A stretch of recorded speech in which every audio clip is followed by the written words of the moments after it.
There's a version of you that nobody can shake, a version that doesn't flinch when someone comes at you sideways, doesn't replay conversations at night, doesn't feel the need to prove, defend, or explain. Not because life suddenly became easier, but because something inside you became unmovable. Most people never reach that state.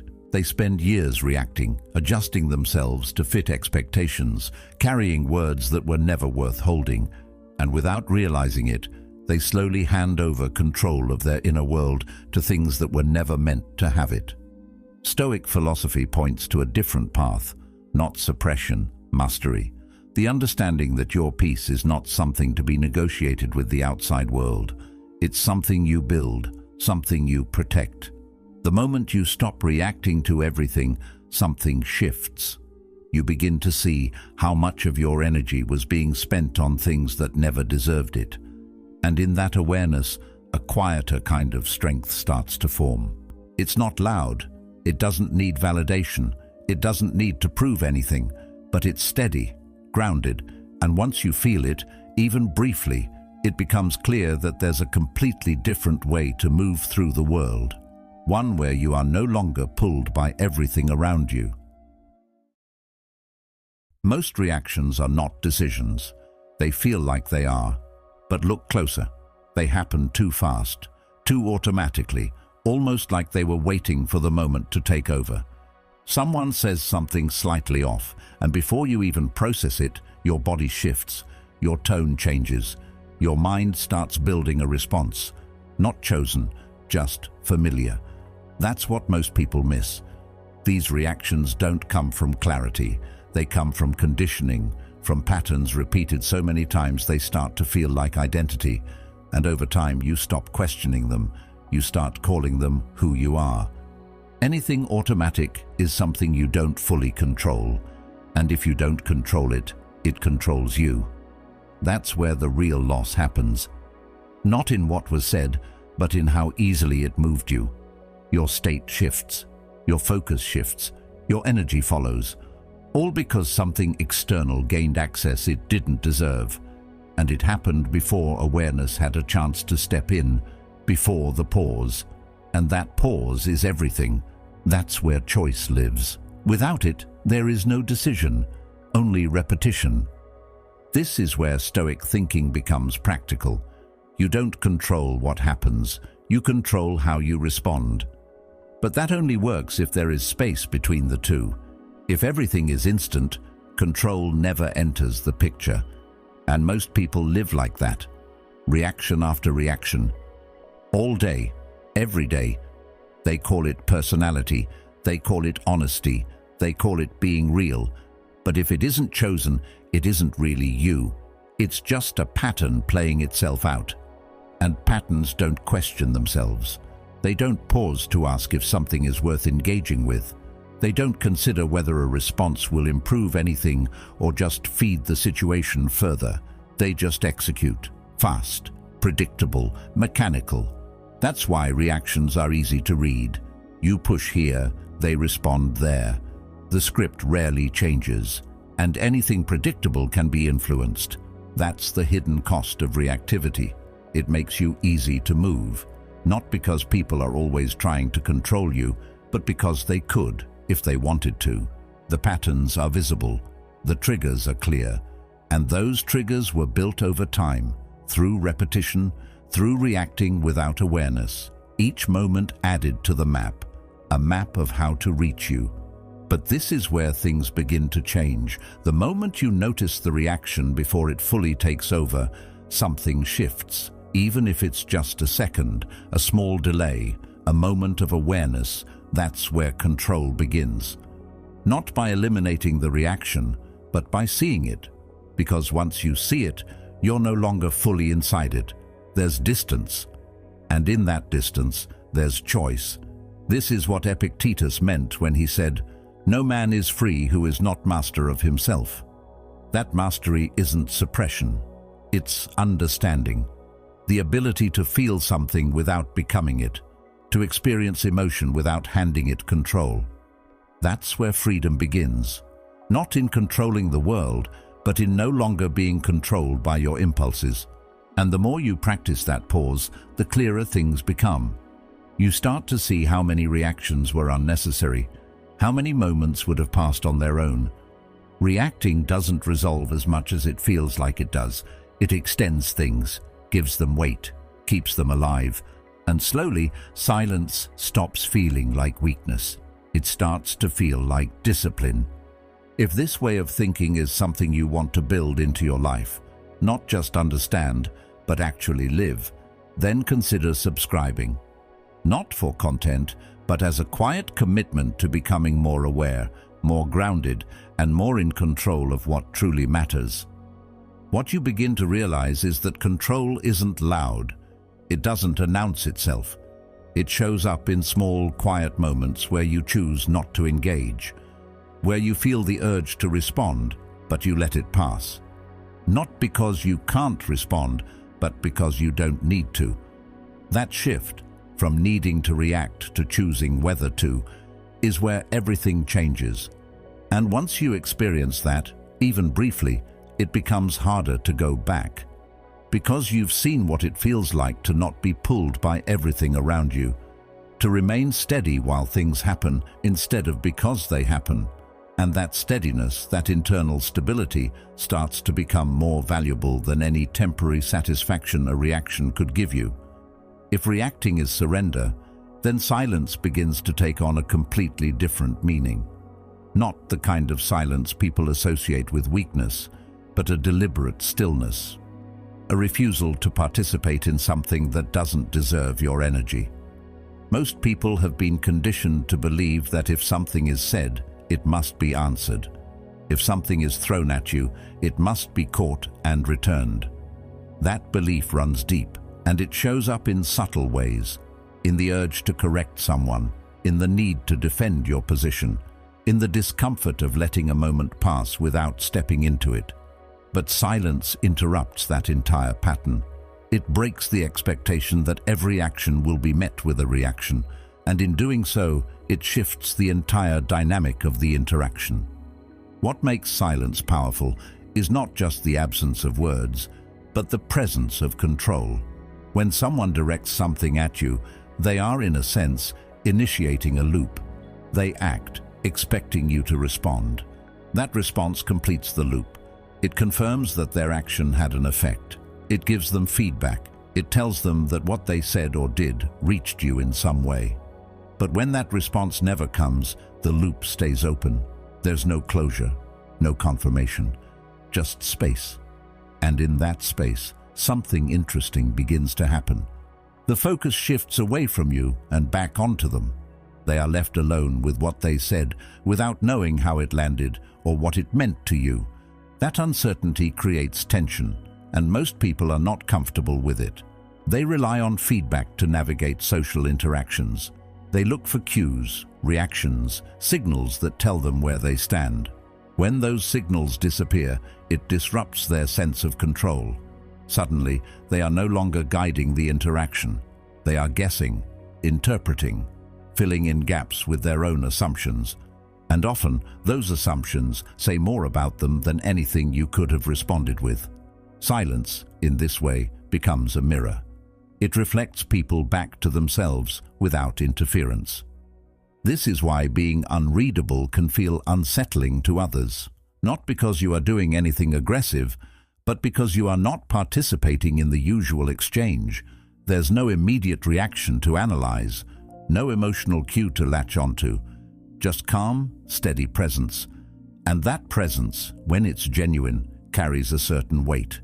It suggests that you are not easily moved, that your internal state is not dependent on what just happened. And that alone changes how people engage with you, because if they can't influence your reactions, they lose a certain level of control they might not have even realized they had. Silence also protects something that reactions often expose. Every time you respond emotionally, you reveal information. What bothers you, what you care about, where your boundaries are soft. That information doesn't just disappear, it gets stored, consciously or not, by the people around you. And over time it creates a kind of map, a way to predict how you might respond in the future.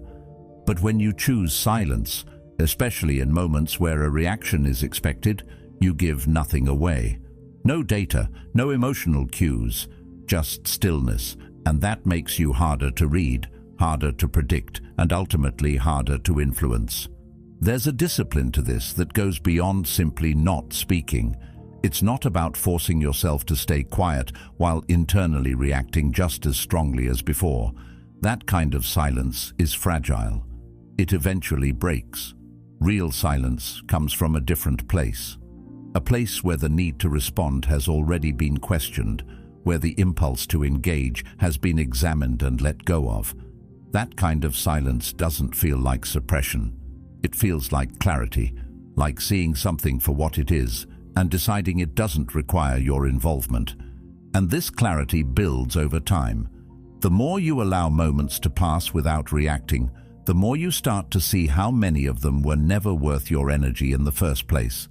How many situations resolve themselves without your input? How many comments lose their weight when they are not acknowledged? It becomes clear that not everything needs your attention, and certainly not everything deserves your response. That realization is quiet, but it changes the way you move through the world. There's also a shift in how you perceive strength. It stops being about having the right comeback or winning the moment. It becomes about maintaining your state regardless of what happens, about staying grounded when something tries to pull you out of that position. And in that sense, silence is not passive at all. It is active restraint, a conscious decision not to engage, a decision that often requires more control than reacting ever would. This aligns closely with what Marcus Aurelius captured when he wrote, "You have power over your mind, not outside events. Realize this, and you will find strength." That strength doesn't come from dominating situations or controlling outcomes. It comes from understanding where your influence actually lies and choosing to operate within it. Silence becomes one of the clearest expressions of that understanding, not because it avoids conflict, but because it refuses to be controlled by it. Over time, this way of responding, or not responding, starts to reshape your interactions entirely. People begin to sense that you are not easily drawn into unnecessary exchanges, that your attention is not freely given to every situation that demands it, and with that comes a shift in how they approach you. Not always consciously, but noticeably. Because when someone realizes they can't easily provoke a reaction, they either adjust their behavior or lose interest altogether. And in either case, you remain unchanged. Not because nothing happens around you, but because you've stopped allowing everything to reach you in the same way. That is where silence becomes more than just a response. It becomes a boundary, one that doesn't need to be explained or defended. It simply exists, quietly shaping the way you engage with the world while keeping your control exactly where it belongs. It often comes down to something deeper than the moment itself. Not the comment, not the situation, not even the tone, but the quiet need underneath it. The need to be understood, to be seen correctly, to make sure that what someone thinks about you aligns with what you believe about yourself. And that need can feel reasonable at first, almost justified. After all, no one wants to be misunderstood. No one wants to be reduced to a version of themselves that doesn't feel accurate. So the instinct is to step in, to clarify, to explain, to reshape the narrative before it settles into something permanent. But there's a subtle shift that happens in that process, one that most people don't notice until it's already become a habit. Because the moment you begin explaining yourself to someone who has already formed a conclusion about you, the dynamic changes. You're no longer just communicating. You're negotiating, not facts, not reality, but identity. You're trying to move their perception from one place to another, hoping that if you say the right thing in the right way, they'll see you differently. But perception doesn't always work like that. It isn't built purely on logic or evidence. It's shaped by bias, by prior beliefs, by emotions that have nothing to do with you. And once someone has settled into a certain view, especially one that serves their own narrative, Changing it becomes far more difficult than it seems. That's where the real question begins to take shape. When you explain yourself in those situations, what are you actually doing? Are you revealing truth, or are you trying to gain approval? Are you clarifying reality, or are you adjusting yourself to fit into someone else's version of it? Because those are not the same thing, and the more often you step into that space, the more you reinforce a quiet dependence on how you are perceived. A dependence that slowly shifts your focus away from who you are and toward how you are seen. This is where Stoic thinking cuts through the noise with a kind of clarity that can feel uncomfortable at first. It draws a hard line between what is within your control and what is not. Your thoughts, your actions, your decisions, that's yours. But someone else's opinion, their interpretation of you, that has never belonged to you, not even for a moment. And yet, so much energy gets spent trying to manage it, trying to influence something that was never yours to influence in the first place. There's a certain illusion at play here.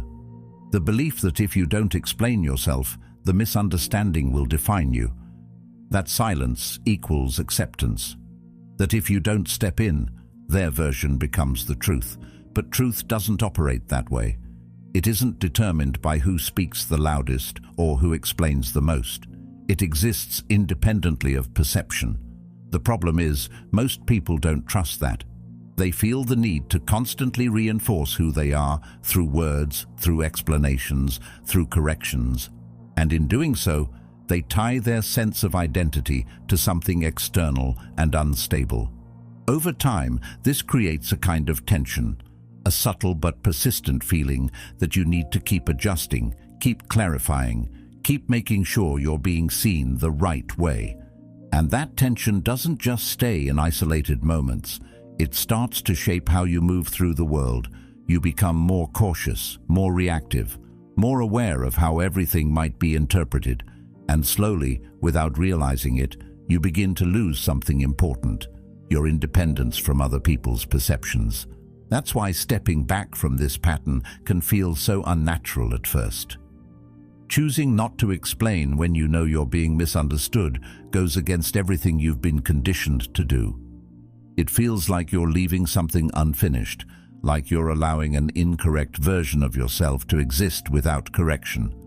But what you're actually doing is reclaiming something that was never meant to be outsourced, your sense of self.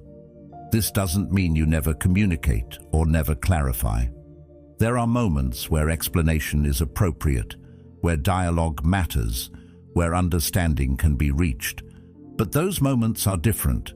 They are grounded in mutual respect, in a genuine openness to see things clearly, not in a one-sided effort to convince someone who has already decided not to understand you.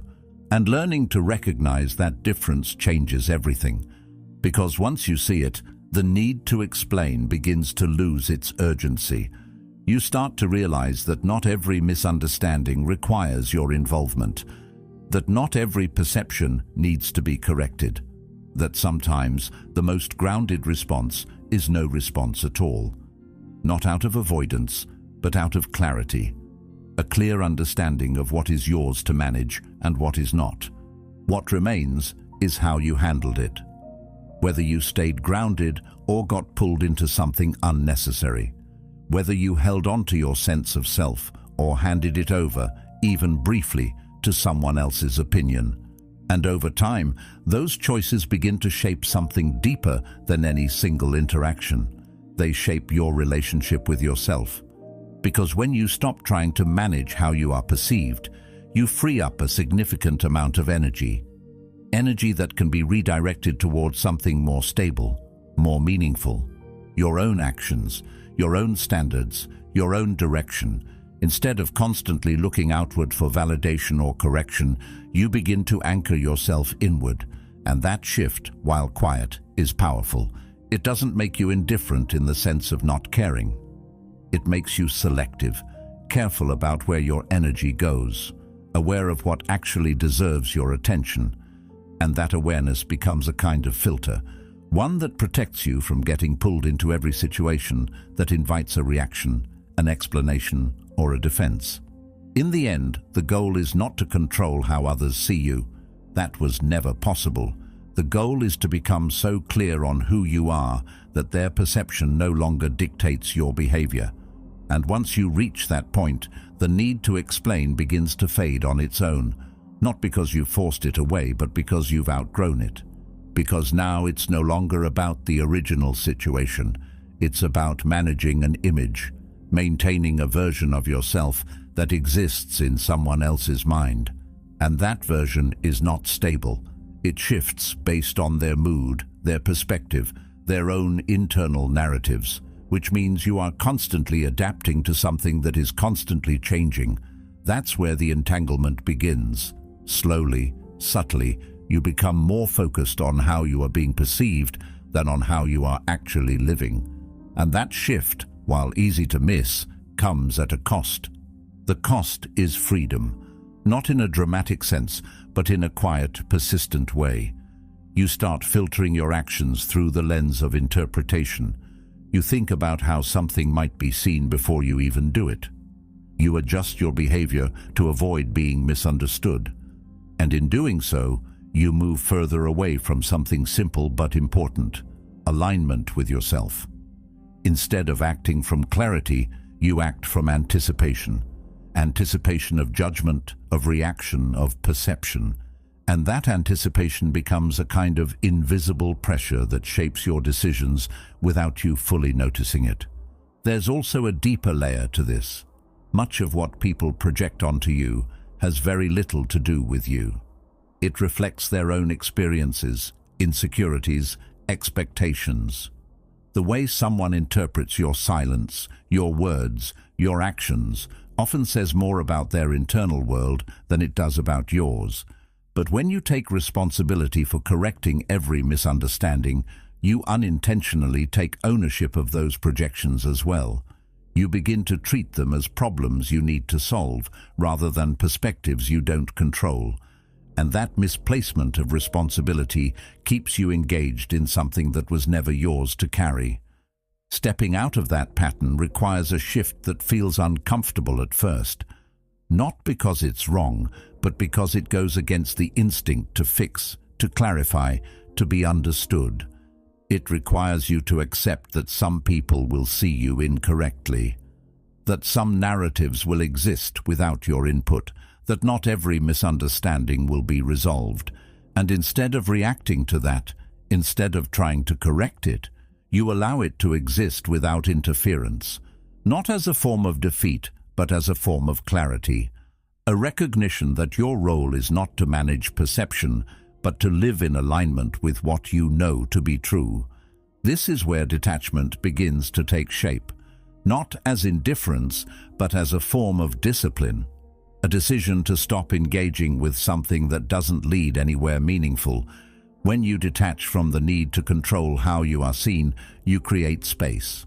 Space to act without constantly second-guessing. Space to move without constantly adjusting. And in that space, something shifts internally.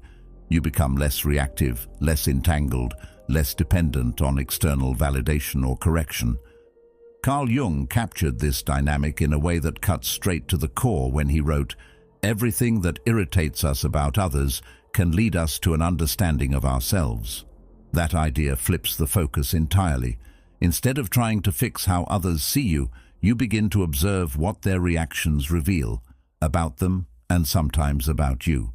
It becomes less about correcting and more about understanding. And that understanding creates distance. Not emotional distance in a cold sense, but psychological distance. Enough space to see things clearly without being pulled into them.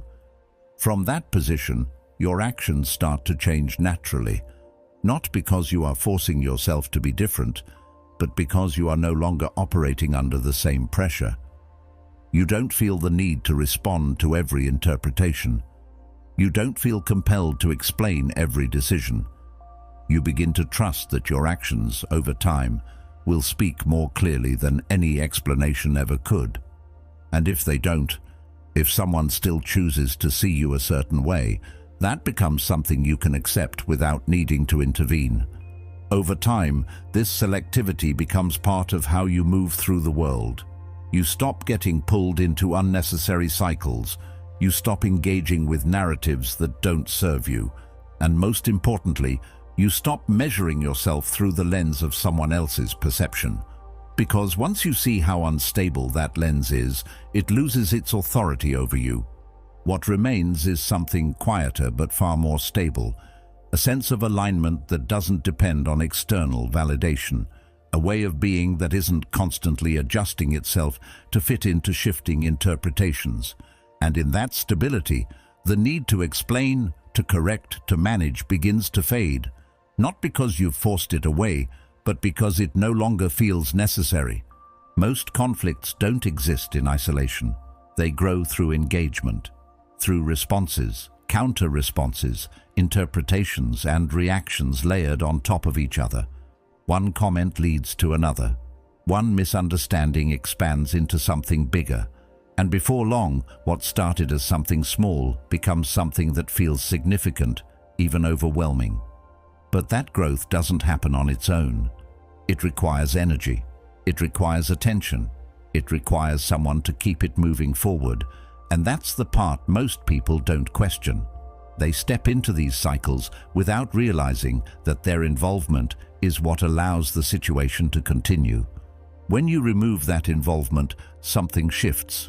Not always in a dramatic way, not instantly, but consistently. The cycle loses momentum. Without a reaction to build on, there's nothing to expand. Without engagement, there's nothing to escalate. It's like a fire without fuel. It might burn for a moment, but it doesn't last. And in that absence, you begin to see how many situations were sustained not by their importance, but by your attention to them. That realization is quiet, but it's significant. It changes how you approach things moving forward. This doesn't mean everything disappears immediately. Some situations linger. Some people continue their behavior regardless of your response. But even then, the dynamic is different. You are no longer contributing to it. You are no longer reinforcing it. And over time, that lack of reinforcement has an effect. Not always on the other person, but on you. You become less invested, less affected, less drawn into things that once would have consumed your attention. And that shift begins to create something new internally. What starts to form is stability. Not the kind that depends on everything going smoothly, but the kind that exists regardless of what's happening around you. A steady sense of self that isn't constantly adjusting to external input. Because when you stop reacting to everything, you also stop allowing everything to shape you. Your identity becomes less reactive, less fluid in response to outside forces, and more grounded in something consistent. Something that doesn't change every time someone says or does something unexpected. This is where the difference between performative strength and real strength becomes clear. Performative strength needs to be seen. It needs to respond, to assert itself, to make sure others recognize it. It reacts quickly, often loudly, because it's tied to how it appears. But real strength doesn't operate that way. It doesn't need to prove itself in every moment. It doesn't feel threatened by silence. It understands that not every situation requires a response, and that choosing not to engage is often the more controlled, more deliberate option. Over time, this way of operating becomes less about effort and more about habit. The same way reactions once felt automatic, restraint begins to feel natural. Not forced, not rigid, but steady. You don't need to remind yourself constantly. You don't need to analyze every situation. There's just a quiet understanding of what deserves your attention and what doesn't. And that understanding guides your behavior without the same internal conflict that used to exist. That presence is noticeable, even if it's not loud. People sense it, not always consciously, but they feel the difference, the lack of reactivity, the steadiness, the absence of unnecessary engagement. And that changes how they interact with you. Not because you're trying to influence them, but because you're no longer participating in the same patterns. And when patterns change, dynamics follow.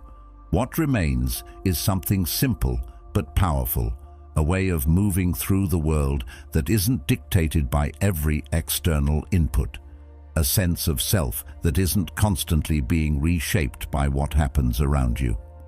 And in that steadiness, you find something that reactions never provided.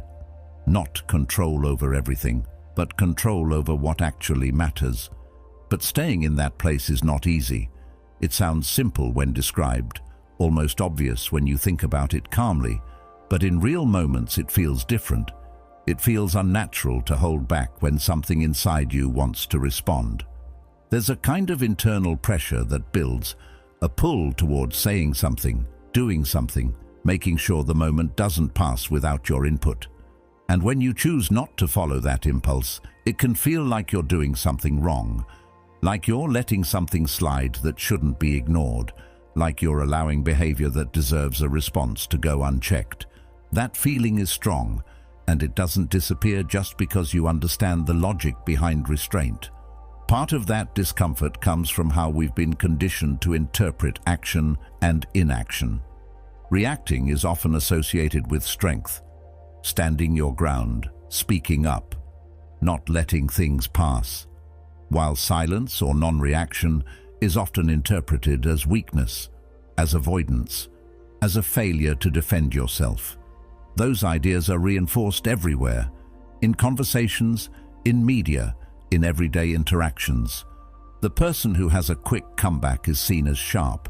The one who doesn't respond is often misunderstood. And because of that, choosing not to react can feel like going against something deeply ingrained. But when you look closer, the picture becomes less clear. Because reacting doesn't always mean you're in control. In fact, many reactions happen precisely because control is missing. They happen because something external triggered an internal response that moved you before you had a chance to decide whether you wanted to be moved at all. And if something can do that consistently, if it can shift your state, your focus, your behavior without your permission, then who is really in control in those moments? It doesn't feel like weakness when it's happening. It often feels justified, but justification and control are not the same thing. There's also the question of what you believe is being allowed when you don't react. It can seem like the other person is getting away with something, that by not responding, you are giving them permission or validating their behavior. But their behavior was never dependent on your response to begin with. They acted because of their own mindset, their own perspective, their own patterns. Your reaction doesn't change that. It only adds you into the situation. It ties your state to their action. And once that connection is made, the line between what belongs to you and what belongs to them starts to blur. This perspective shifts the focus entirely. Instead of asking whether someone else's behavior deserves a reaction, you begin to ask whether your reaction serves you, whether it aligns with how you want to move through the world, whether it brings you closer to clarity or pulls you further into something unnecessary. That shift is subtle, but it changes the way you evaluate situations. It turns reactions from automatic responses into deliberate decisions. Over time, this awareness starts to reduce the intensity of that initial impulse. The urge to respond doesn't disappear, but it becomes less urgent, less overwhelming. You start to see it as something that arises rather than something that must be followed. And in that space, your ability to choose becomes stronger. Not because you've eliminated the impulse, but because you've stopped identifying with it completely. There's also a shift in how you interpret situations themselves. Without the immediate reaction, you have more room to see things clearly, to understand context, to recognize when something is actually significant and when it's not. Many situations that once felt important begin to lose their weight, not because they've changed, but because your relationship to them has. You're no longer meeting them with the same level of automatic engagement. This doesn't mean you become passive or indifferent to everything. There are moments where action is necessary, where speaking up matters, where engagement is appropriate. But those moments become clearer when they are not mixed with constant reactivity. You can distinguish between what requires a response and what doesn't. And that distinction allows you to act more effectively when it actually counts. The process is gradual. There will be moments where you still react without thinking, where the old patterns take over. That's part of it. The goal isn't perfection, it's awareness. Each time you notice the reaction, whether before, during, or after, you strengthen that awareness. And over time, those moments begin to shift. The gap becomes more consistent. The choice becomes more accessible. What you start to build is not just restraint, but a kind of internal stability, a steadiness that isn't easily disrupted by external events. And that steadiness changes how you experience everything else. Because when you are not constantly reacting, you are not constantly being moved. And when you are not constantly being moved, you begin to feel something that goes beyond control. You begin to feel grounded. And in that grounded state, the question of whether reacting is strength starts to answer itself. Not through theory, but through experience. Through seeing the difference between being pulled into something and choosing whether to step into it at all. Through recognizing that what once felt like strength was often just a form of habit. And that real strength, the kind that lasts, is quieter, more deliberate, and far less dependent on what happens around you. Over time, something begins to shift, and it doesn't happen all at once.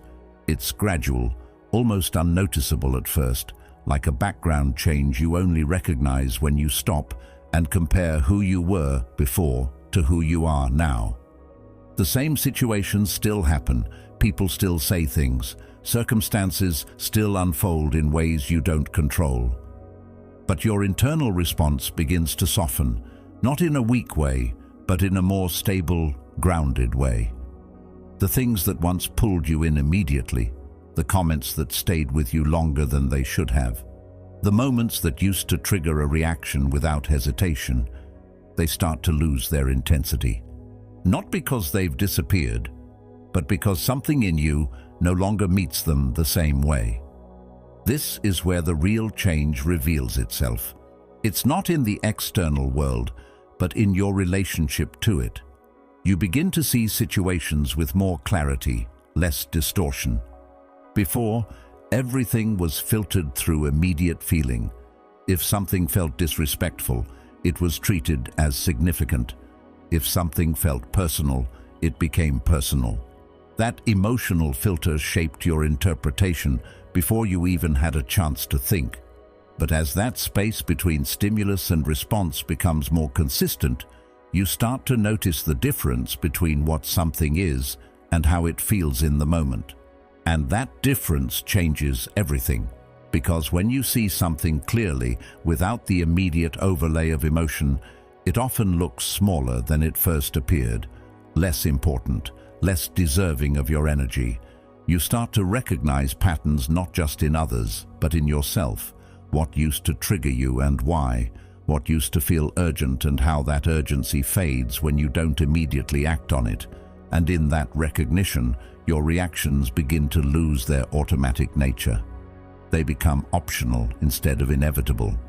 That optionality creates distance, not physical distance, but psychological distance. A space between you and the situation that allows you to observe rather than immediately participate. And in that space, there is a kind of freedom that most people never experience because they are constantly pulled into everything around them. They move from one reaction to the next without pause, without reflection, without that moment of separation that allows for choice. But once you start to operate from that distance, your entire experience of the same situations begins to change. You no longer feel the same pressure to respond, the same need to correct, the same urgency to engage. It's not that you've become indifferent to everything, but you've become more selective, more aware of what actually deserves your attention and what doesn't. And that awareness acts like a filter, quietly guiding your responses without requiring constant effort. You begin to conserve energy in a way that feels natural, not forced, because you're no longer giving it away to every situation that asks for it. There's also a shift in how long things stay with you. Before, a single moment could linger for hours, sometimes longer. Replayed, analyzed, expanded into something bigger than it was. But as your relationship to these moments changes, they start to pass more quickly. They come, they are noticed, and then they go. Without the same attachment, without the same need to revisit them. And that alone creates a noticeable difference in your mental state. Less noise, less repetition, more space.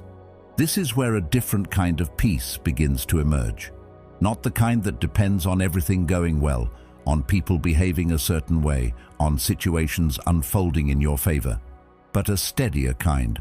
One that exists even when things are imperfect, even when people are difficult, even when circumstances are not ideal. Because it's not built on controlling those things. It's built on your relationship to them, on your ability to remain grounded regardless of what happens externally. Carl Jung captured something close to this shift when he wrote, "Until you make the unconscious conscious, it will direct your life and you will call it fate." That line points to the same process happening here. The more aware you become of your patterns, your reactions, your internal responses, the less they control you. What once felt automatic begins to feel visible. What once felt inevitable begins to feel optional, and that awareness reduces the grip those patterns have on you. As that grip weakens, your sense of self becomes more stable. Not because you've built walls or disconnected from everything, but because you're no longer being constantly shaped by external inputs. Your identity stops shifting based on every interaction, every comment, every situation. It becomes more consistent, more rooted in something internal rather than something reactive. And that consistency brings a kind of quiet confidence. Not the kind that needs to be displayed, but the kind that simply exists. You also start to notice how different your interactions become. Without the same reactivity, without the same need to engage with everything, the dynamics change. Some situations dissolve on their own. Some people adjust their behavior. Others lose interest entirely. But regardless of what happens externally, your internal state remains more stable, less affected, less pulled in different directions. And that stability begins to influence everything else. Your focus, your decisions, your overall sense of clarity.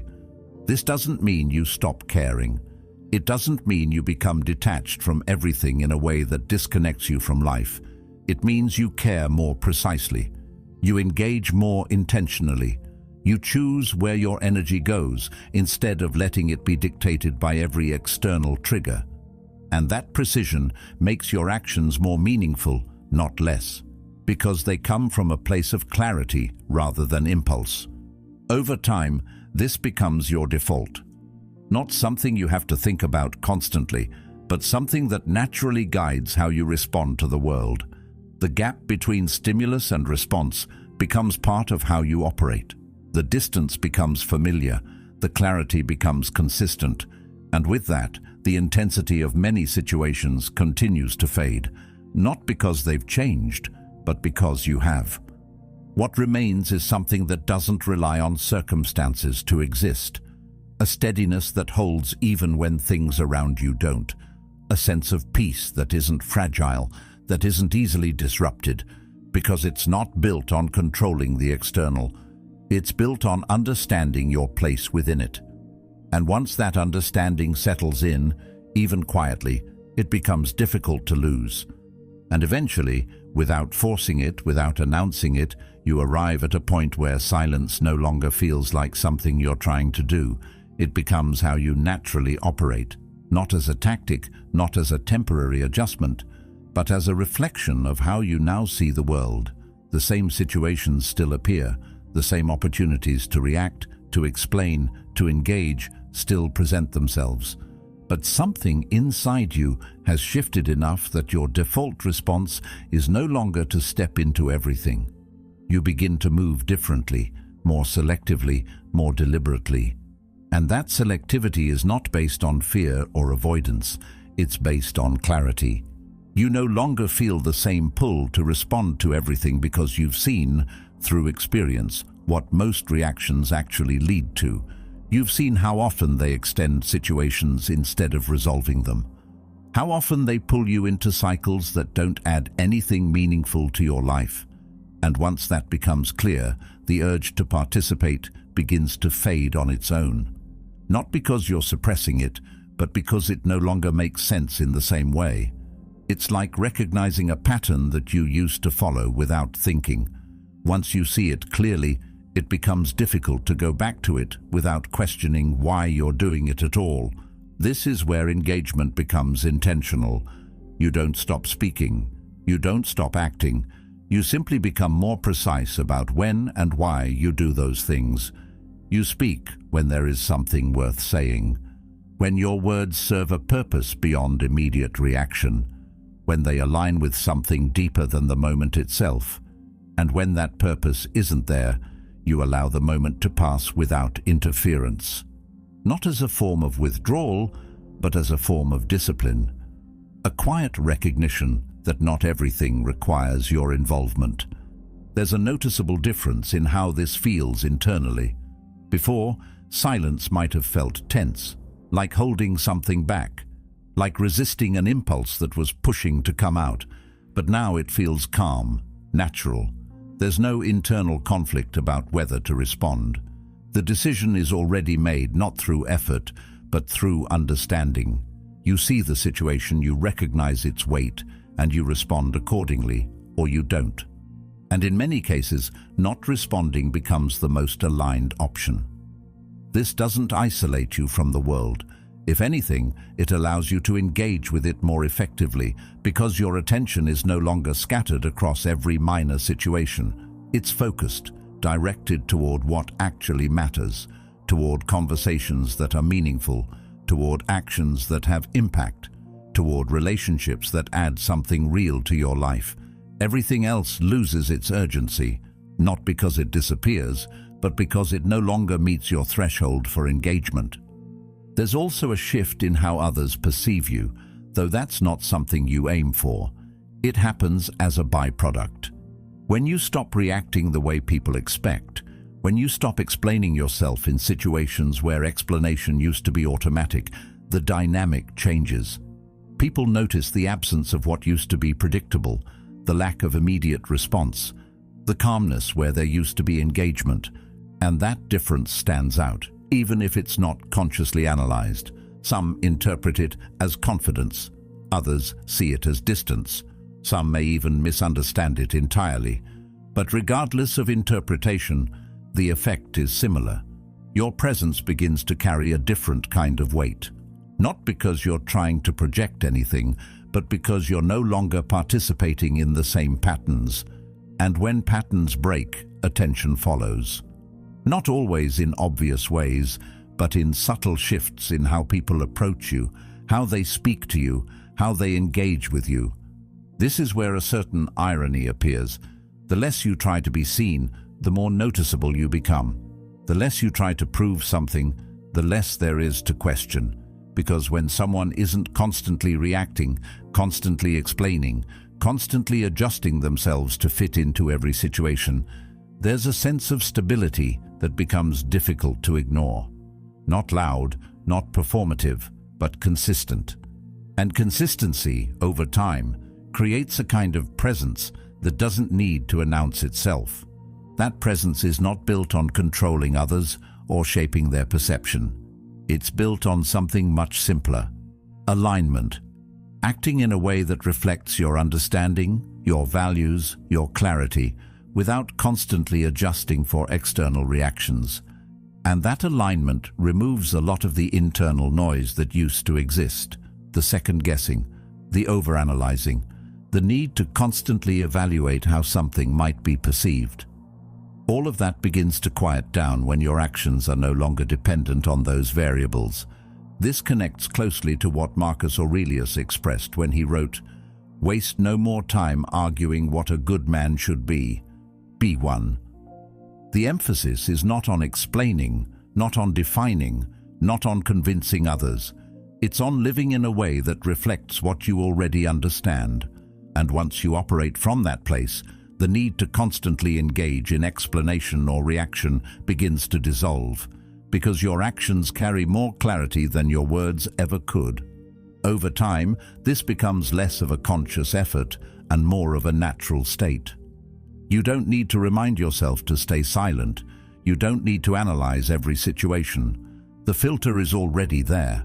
The understanding is already in place, and that allows you to move through situations with a kind of ease that wasn't there before. Not because things have become simpler, but because your relationship to them has. What remains is a quiet consistency, a way of being that doesn't shift with every external change. A sense of control that isn't about dominating situations, but about not being dominated by them. And in that space, silence is no longer something you use. It's something you are comfortable with, not because you have nothing to say, but because you know when saying nothing is the strongest position you can take. At the end of it all, it comes down to something simple. Not easy, but simple. You don't need to win every moment. You don't need to explain yourself to everyone. You don't need to react to prove your strength. The real shift happens when you realize that your peace is worth more than being understood by people who were never trying to understand you in the first place. Stay with that. Build on it. Let it shape how you move, how you respond, and more importantly, how you choose not to. Because the version of you that is calm, grounded, and unaffected by what doesn't matter, that version is already there.